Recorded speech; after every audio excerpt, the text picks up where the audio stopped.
The sun was a merciless white coin hammered into the vast, bleached dome of the sky. It did not shine, it burned. It pressed down upon the world with a physical weight, a searing force that drove all life to seek shelter or perish. The land beneath it was a testament to its power, a cracked and endless plain of hard-baked earth the color of rust and bone, stretching out to a shimmering, wavering horizon where the heat devils danced their silent, maddening dance. This was a place of surrender, where dreams were bleached and forgotten, and only the hard, the desperate, or the damned dared to travel. Through this crucible, a lone figure moved. He was a man carved from the same stuff as the land itself, lean, hardened, and etched with the deep lines of a life lived under an open sky. He rode a tired-looking bay horse, its coat dark with sweat, its head hanging low with a rhythm that matched the plodding, deliberate pace of its journey. The man wore a broad-brimmed hat pulled low over his eyes, shadowing his face, but offering little respite from the glare that rose from the ground. His clothes, once sturdy and perhaps even fine, were now faded and dust-colored, the leather of his chaps cracked and scarred. He was a portrait of solitude, a single, slow-moving brushstroke on an impossibly large and empty canvas. This was Eli, a name that felt as dry and forgotten as the landscape he traversed. He was a man between lives, a man carrying the ghost of one existence toward the faint promise of another. In his saddlebag, wrapped in oilcloth next to a meager supply of beans and coffee, was a single, well-handled letter. It spoke of a town called Prosperity, of a plot of land, of a fresh start. And it contained a small, sepia-toned photograph of a woman with calm eyes and a gentle smile, his promised wife, a woman he had never met, a beacon in this sea of nothingness. The promise of her, of a hearth and a home, was the only compass he had left. Beside the horse, a dog walked. She was an Australian cattle dog, a blue heeler. Her coat, a mosaic of slate blue and mottled gray, dusted a uniform pale tan by the incessant dust. Her name was Blue, and she was as much a part of Eli as his own shadow. She did not bound or run. Her energy was too precious a commodity to waste. Instead, she moved with a determined ground-eating trot, her head up, her intelligent eyes constantly scanning the dead expanse, her nose twitching its sense too faint for any human to perceive. She was the advanced scout, the silent guardian, the only soul Eli trusted completely in all the world. Her loyalty was a tangible thing, a cool spring in the desert of his isolation. The silence was the most profound sound. It was not a mere absence of noise, but a presence itself, a heavy, humming void broken only by the crunch of the horse's hooves on the gritty soil, the soft jingle of bit and spur, and the rhythmic panting of the dog. The air was still and thick, tasting of dust and alkali, parching the throat with every breath. Eli's canteen was a heavy, sloshing weight on his saddle horn, but its contents were dwindling. Each sip a calculated risk against the miles that still stretched ahead. He could feel the vastness of the space around him, a feeling that could crush a lesser man's spirit. It was a landscape that mirrored the inside of him, empty, scarred, waiting for a rain that might never come. His mind, numbed by the heat and the monotony, drifted. He wasn't thinking of the woman in the photograph, not directly. Instead, he thought of the train. He could still hear the ghost of its whistle, see the plume of its smoke smudging the horizon days ago. It had been heading west, same as him, but at a speed that mocked his own progress. It carried lumber and hardware, bankers and shopkeepers, families with all their worldly goods packed into tidy crates. It was the sound of the new world rushing forward, and he, on his tired horse with his faithful dog, was a relic of the old world, being left behind in its dust. He had chosen to ride, to bring the horse that had been his partner for so long, and now that choice felt like an anchor dragging him down into the past. Memories, vague and heat-hazed, flickered at the edges of his consciousness. A different green place, now lost. The sound of other men's laughter around a campfire that had long since grown cold. The feel of a cool breeze that didn't carry the sting of sand. They were like images from a book read long ago, their meaning fading, their emotional weight dulled by the immediate, pressing reality of thirst and sun. He was being sanded down, smoothed into a simpler creature whose only concerns were the next sip of water, the next sliver of shade, the next mile marker on a road that seemed to lead to nowhere. Blue stopped abruptly. She didn't growl or bark. She simply froze, one paw lifted, her entire body rigid with concentration. Her head was cocked, her nostrils flared, sampling the air. Eli reined in his horse, the animal sighing with gratitude for the brief halt. He followed the dog's fixed gaze, squinting against the glare. At first, he saw nothing, just more emptiness, more shimmering heat, more scrub and rock. But Blue's intensity was undeniable. She took a few cautious steps forward, then looked back at him, a clear question in her eyes. Eli's hand, almost of its own volition, dropped to the worn walnut grip of a revolver on his hip. It was an old reflex, born from a time when unexpected things in the wilderness were rarely good. He scanned the horizon line, looking for movement, for the telltale sign of riders, for anything that could pose a threat. But there was nothing, just the endless, baking stillness. Blue emitted a low, almost inaudible whine deep in her throat and began to move forward again, not with her usual trot, but with a slow, stalking gait, her body low to the ground. He nudged the horse forward, following her. Trusting her instincts had kept him alive more times than he could count. Her senses were a world sharper than his own, attuned to the faintest whisper of life in this barren place. They moved off the faint track they had been following, angling toward a low rise cluttered with fractured sandstone and a few stubborn, thorny bushes that looked as dead as everything else. As they crested the rise, the view below was more of the same. A shallow wash bone dry, a few scattered clusters of sagebrush. Eli was about to call the dog back, to write it off as a rabbit or a stray scent carried on a wayward breeze, when Blue broke into a run. She didn't bark, but her speed was urgent, frantic almost.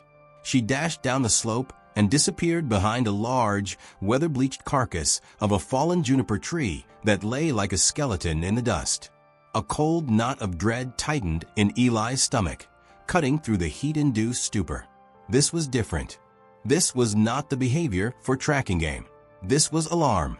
He kicked the bay into a reluctant trot, the horse protesting with a snort as it descended the uneven slope.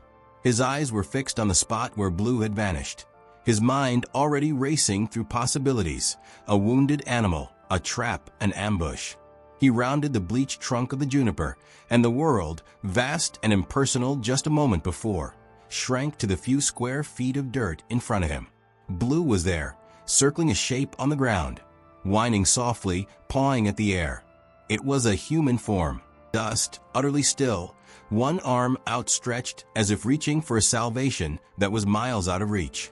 The figure was slight, clothed in a dress of faded calico that was ripped and stained dark in places. A scatter of personal effects, a shattered wooden hairbrush, a few scraps of cloth, a single scuffed leather shoe, lay nearby, telling a silent story of catastrophe. Eli was off his horse in an instant, his own weariness forgotten. The heat, the thirst, the vast philosophical emptiness of the plain, it all vanished, replaced by the immediate, brutal reality of the person lying in the dirt.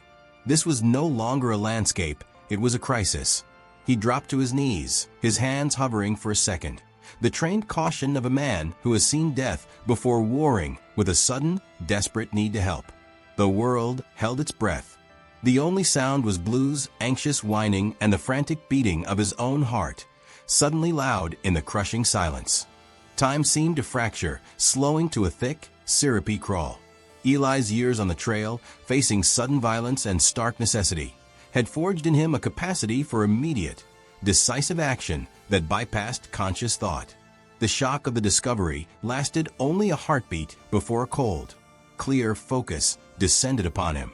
His own peril, the dwindling water, the burning sun, all of it receded into a distant hum. The universe consisted only of this patch of dirt and the life that was fading within it. He gently pushed Blue back, his voice a low, firm command that she obeyed instantly, though she remained close, her body tense, her eyes fixed on the still form. His movements were careful yet swift as he knelt beside the figure. The dress confirmed it was a woman. The fabric was thin and worn, utterly unsuitable for a journey through such harsh land. His fingers, calloused and rough, went to the side of her neck, pressing lightly against the skin beneath the matted hair. He held his own breath, searching, his entire being concentrated on the tips of his fingers. And then he felt it, a pulse. Faint, thready, and frighteningly slow, like the distant echo of a drum, but it was there. A spark still clung to life deep within her. A surge of something fierce and protective shot through him. This was no longer just a victim. This was a responsibility he had chanced upon, a life placed directly in his hands by some cruel twist of fate. He had to get her out of the sun. The scant shadow of the juniper log was not enough. He looked around, his eyes scanning for better shelter. A few yards away, a large sandstone rock formation offered a slightly deeper sliver of shade. It would have to do. He slid his arms under her body, one beneath her knees, the other supporting her back and shoulders. She was terrifyingly light, a bundle of bones and feverish heat. She made no sound, no murmur of pain, which was more worrying than if she had cried out. Her utter limpness spoke of a total surrender, of resources completely exhausted. He carried her the short distance to the rock and laid her down as gently as he could in the darkest patch of shade. Blue followed, circling them twice before sitting sentinel at the woman's feet, her gaze darting between her master and the horizon. Now came the assessment. Eli's canteen was in his hand. He uncorked it, the sound loud in the stillness. He trickled a few precious drops of water onto her cracked, swollen lips. There was no reaction at first. Then a faint, involuntary twitch, a tiny movement of her tongue catching the moisture. It was enough. He trickled a little more, careful not to let her choke. He saw the faintest movement in her throat as she swallowed. It was a victory, small but monumental. He wet the corner of his neckerchief and dabbed at her face, cleaning away the grime around her mouth and eyes. Her skin was badly sunburned, hot to the touch. Heat stroke, dehydration, exposure. These were her immediate enemies. He had no medicine, no magic elixir. He had only water, shade, and whatever strength was left in her own body. He worked with a quiet, intense concentration. He loosened the collar of her dress to help her breathe. He continued to drip water onto her lips at intervals, each tiny swallow a battle won against the desert. He used his own body to block the sun from her face, his shadow falling over her like a shield. Blue, sensing the gravity of the task, ceased her whining and lay down, her head on her paws, watching Eli's every move. Hours seemed to pass, though the sun moved with agonizing slowness. Eli's world shrank to the rhythm of the woman's shallow breathing, the slow administration of water, the constant watch for any change. He forgot his own thirst, his own hunger. His entire existence was poured into this single point of vigil. He noticed details now, the fine bones of her wrists, the way her dark hair, though tangled and dusty, had a wave to it, the small silver locket that hung around her neck, clasped tightly in one of her hands as if it were the last thing she had held onto. Who was she? What was she doing out here alone? The questions circled in his mind, but they were secondary.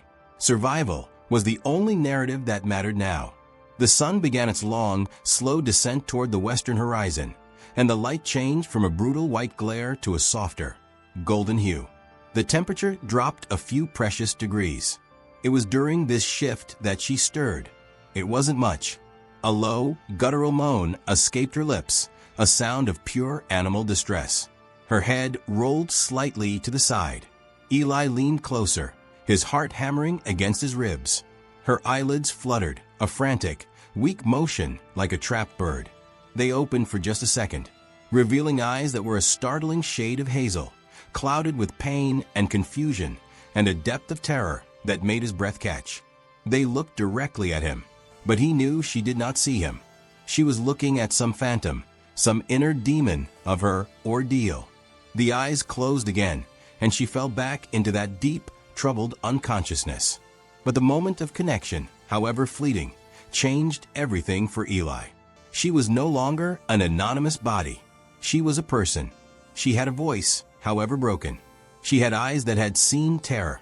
The abstract duty to save a life crystallized into a specific, fierce determination to save her life. He re-wet the cloth and placed it on her forehead. He spoke to her then, for the first time, his voice a rough, unused croak that sounded foreign to his own ears. He didn't say anything of consequence, just murmured reassurances, nonsense words, a steady, calm monologue meant to anchor her to this world, to the sound of a human voice. He told her she was safe. He told her to rest. He told her to drink a little more water. He was fighting for her, and he would not let her go. The world had narrowed to a single desperate purpose: keep her alive until nightfall.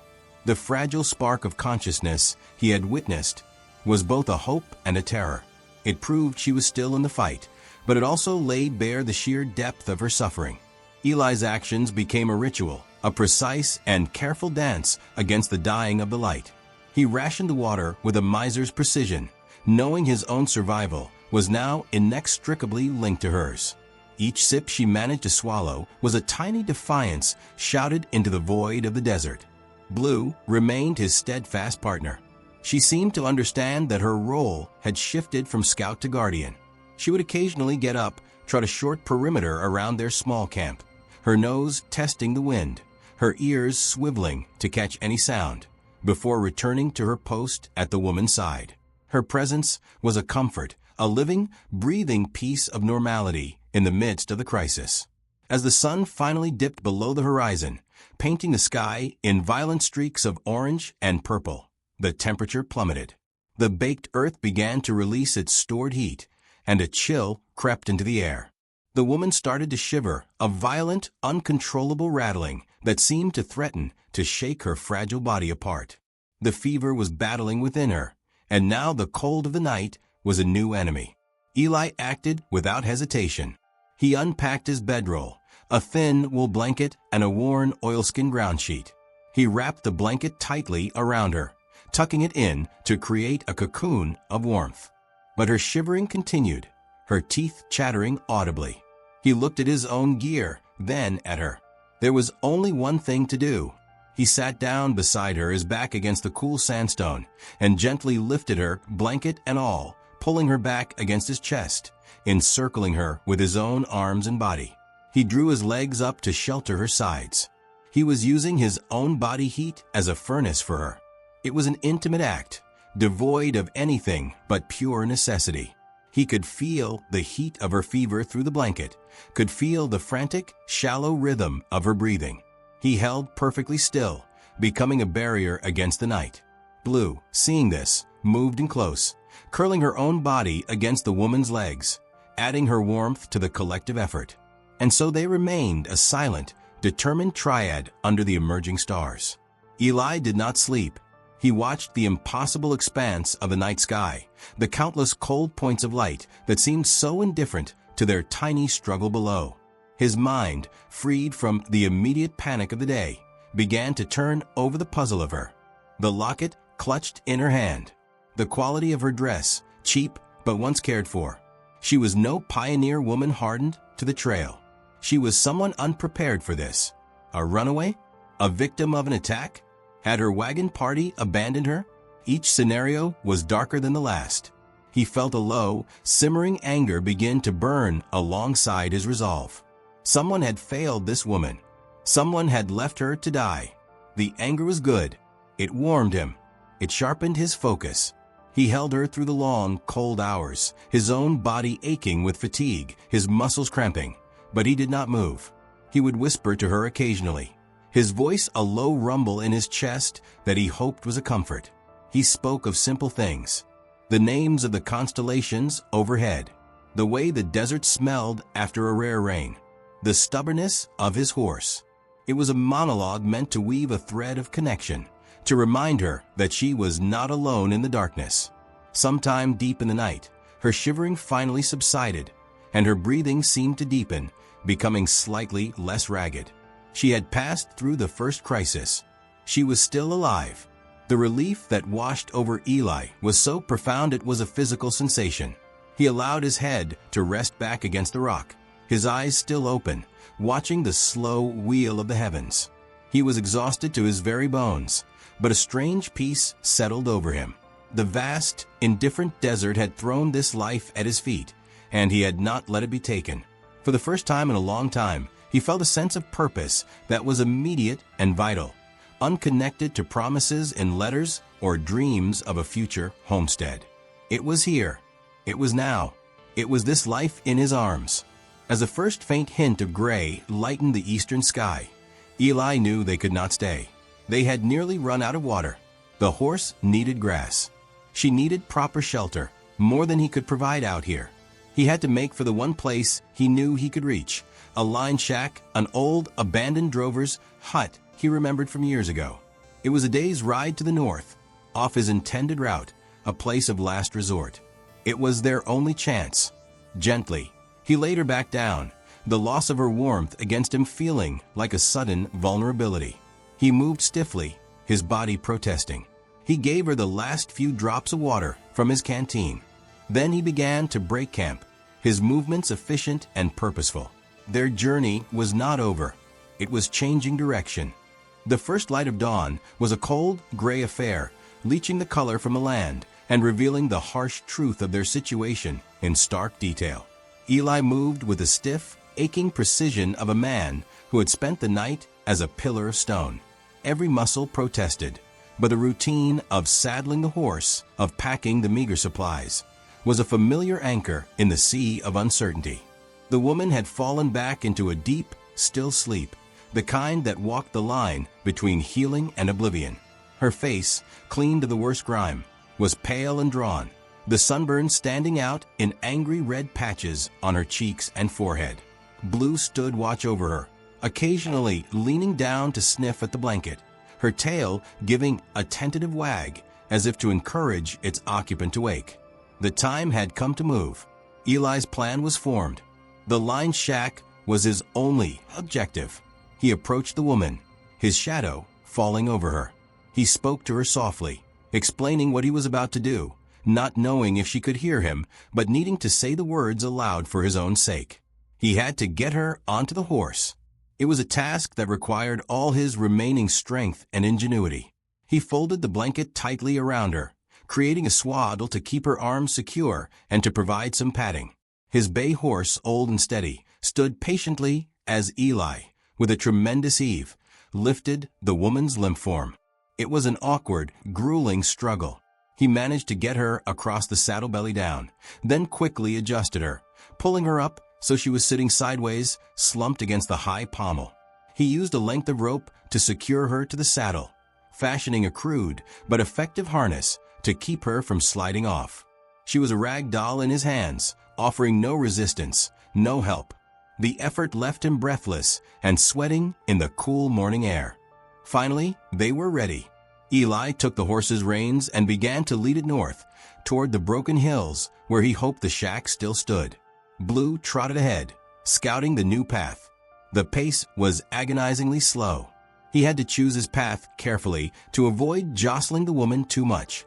The landscape began to change, the flat plain giving way to rolling, scrub-covered hills. The going became tougher, but it also meant more potential for water, for shelter, for hiding from the relentless sun. He walked for hours, his eyes constantly scanning the ground ahead, his ears listening for any change in the woman's breathing. His canteen was empty now. His throat was a dry riverbed. His focus was absolute, a tunnel vision that excluded everything but the next step, the next mile. It was during one of his countless glances back to check on his passenger that it happened. The motion of the horse had caused a shift. The oilskin-wrapped packet in his saddlebag, the one containing his future, had worked itself loose. As the horse negotiated a small dip, the packet slid out entirely and fell to the ground with a soft thud. The impact broke the weak leather tie that held it closed. The contents spilled onto the dusty trail. Eli stopped, a sigh of frustration on his lips. He was so tired, so desperately thirsty, that the minor catastrophe felt like a monumental setback. He bent down, his bones creaking, to gather the precious papers. There was the letter from the land agent. There was the deed to the plot in Prosperity. And there, face down on the ground, was the photograph. He picked up the sepia-tone card, brushing the dust from its surface. It was his talisman, the image that had kept him company for so many miles. He turned it over, his eyes automatically seeking the calm, gentle face of the woman who was to be his wife, the face he had studied so often it was etched on his memory. And in that exact, frozen moment, a gust of wind, a mere whisper of air, stirred the strands of hair on the unconscious woman's head where she lay slumped against the saddle. Eli's gaze lifted from the photograph in his hand to the woman on the horse. His heart stopped. It was a slow dawning horror, a realization so immense and shocking that it emptied his lungs of air. The shape of the brow, the line of the nose, the curve of the lip, even now, cracked and swollen. And there, just beside her left eye, partly obscured by bruising and grime, was the small, distinct beauty mark. It was the same mark. It was her, the woman in the photograph, the woman dying on his horse, his promised bride. The world tilted on its axis. The desert, the sky, the horse, everything receded into a blur. The letter, the future, the hope, it had all been traveling with him, dying in his arms, and he had not known her. The abstract tragedy of a stranger transformed into a personal, gut-wrenching cataclysm. A low, involuntary sound escaped him, a groan of utter anguish. He stumbled forward, his hand reaching out to touch her face, his fingers trembling. This was not chance. This was not fate. This was a cruel, monstrous joke. The questions that followed were a torrent of fire in his mind. Why was she here? Why wasn't she in prosperity? Who had done this? The protective instinct he had felt before exploded into a white-hot rage. This was no longer about saving a life. It was about reclaiming what was his. It was about vengeance. He looked at her, truly looked at her, for the first time. This was Abigail. Her name was in the letter. Abigail. He whispered it, and the word was a vow. He gathered the spilled papers with a new, furious reverence. He placed the photograph carefully back in its wrapping, his touch now tender, possessive. He checked the ropes that held her, his hands ensuring her security with a terrifying intensity. He looked toward the north, toward the line shack. It was no longer just shelter. It was a fortress. It was a base for a war he didn't yet understand. He began to walk again, but his step was different. The weariness was burned away by a cold, focused energy. His eyes were no longer just scanning the path. They were scouring it, looking for threats, for signs, for anything. He was a man who had found something he did not know he had lost, and he would let nothing and no one take her from him again. Abigail down and carried her inside. He laid her on a crude bunk frame that still held a skeleton of old straw ticking. He covered her with his blanket again, his touch lingering on her forehead, checking her fever. It seemed unchanged. He unsaddled the horse and led it to the seep, letting it drink the murky water while he used his hat to scoop some for himself and blew. It tasted of earth and minerals, but it was life. He brought a hatful back to Abigail, managing to get her to swallow a few more precious drops. He built a small, careful fire in the rusted ring outside the door, just enough to heat a small pot of water to make a weak coffee.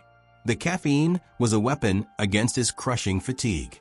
As night fell, he barricaded the door with a fallen log and took up a post beside the empty window frame, his revolver in his lap, his eyes scanning the moonlit canyon. Blue sat beside him, her ears pricked. The silence was different here. It was no longer the empty silence of the open plain. It was a watchful silence, fraught with the possibility of danger.